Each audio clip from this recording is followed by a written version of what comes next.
Assalomu alaykum hammaga. Mana bu ustaxonamizga 1800 lik chang yutgich keldi, Samsung.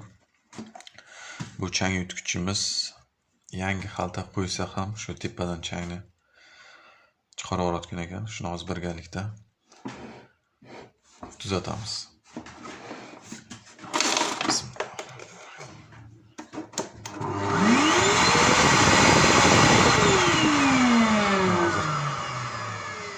Changni tepaga chiqaryapti. Hozir ichki tomonni ochib xaltalarini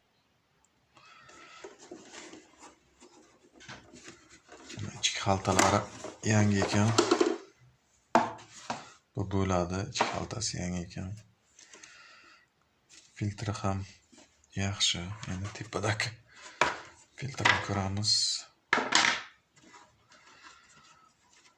Bu filtri charchagan ekan, buni yangi qo'yamiz. Mana bunga e'tibor bersalaringiz, mana shu plastmassa podstavkasi. Mana bu yerda prujina bo'lishi kerak. Shu prujinasi yo'q ekan, biz prujina qo'yamiz. Shu sababli orqaga changni o'tkazib yuboryapti.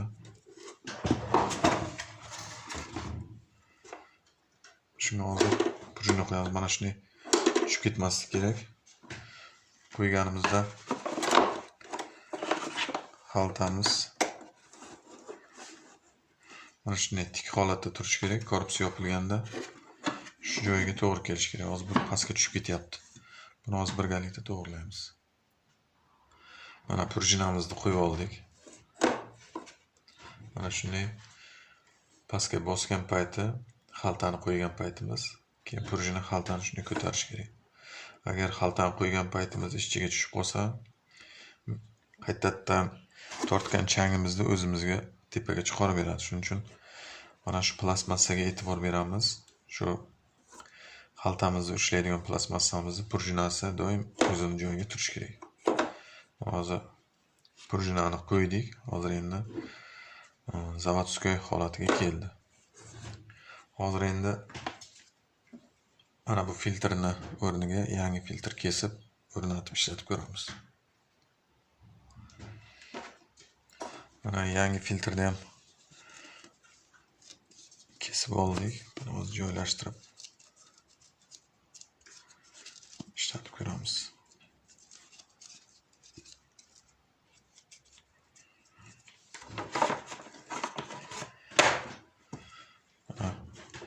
Podstavkamizga ham xaltani qo'ydik. Mana hozir tepaga ko'tarib turibdi. Endi korpusni yopib ishlatib ko'ramiz.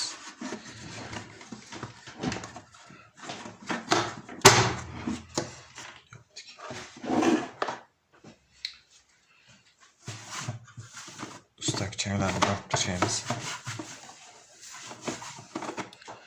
Endi ishlatib ko'ramiz.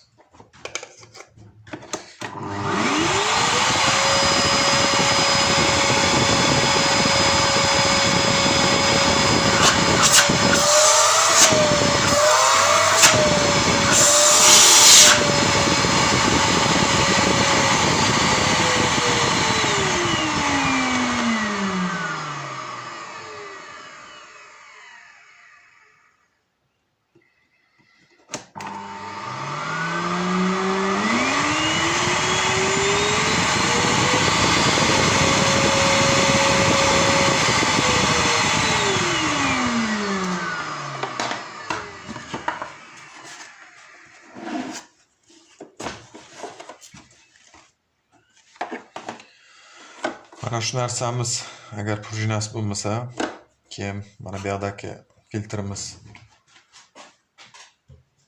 mana shunaqa holatda bo'lsa, o'sha charchagan bo'lsa, bu pastga tushib ketgan paytimiz kirishkamizni